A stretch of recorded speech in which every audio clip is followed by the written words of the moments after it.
When I say puff, you say jam. Puff, jam, puff, jam. Okay, so puff and jam flowers. Yes, it is one of the cutest cookies you could make for this springtime. Super simple to make. Puff pastry, get yourself a roll. You can also, by the way, my real deal bake clubbers make it from scratch. Use that croissanto and bring it on in.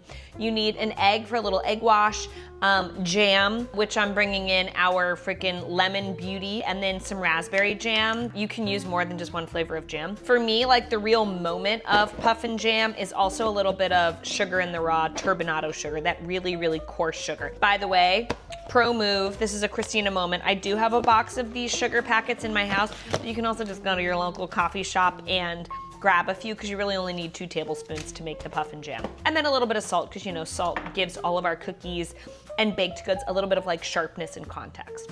Oh, and oven. Turn that oven on, babe. 375. It's a little higher than we normally go because we want to get caramelization on the outside of these cookies with a little bit of texture from this sugar. Let's open up this puff pastry and let's get going.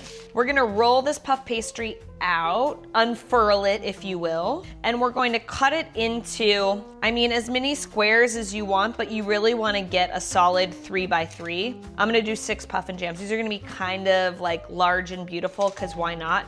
You can cut into slightly smaller squares wherein you could probably get 9 or 12 or so, but this is how I'm gonna do it. We're gonna make a little egg wash. So you take a little egg, a little salt, you mix it together. This egg wash is going to give our puff and jam flowers shine and color, caramelization, but it's also gonna act as glue because there's some origami type folds that we're about to get into. Bowl, fork, crack the egg. A little bit of salt usually helps break it down. Some people make egg wash with a little splash of water.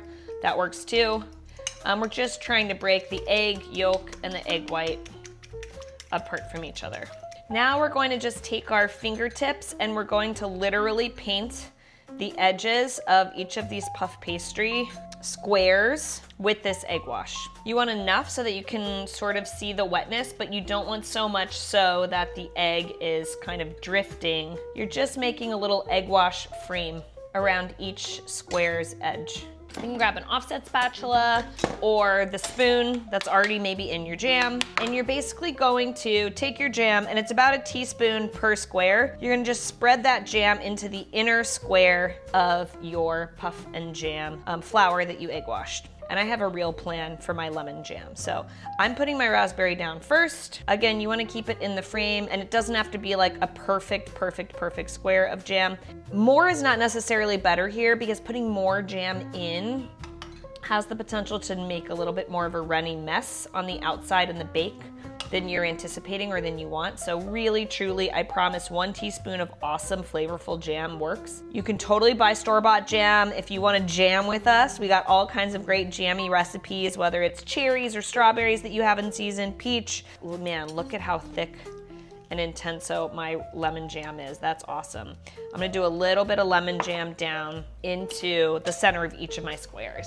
A little bit of lemon, a little bit of lemon. Ooh, she's so citrusy.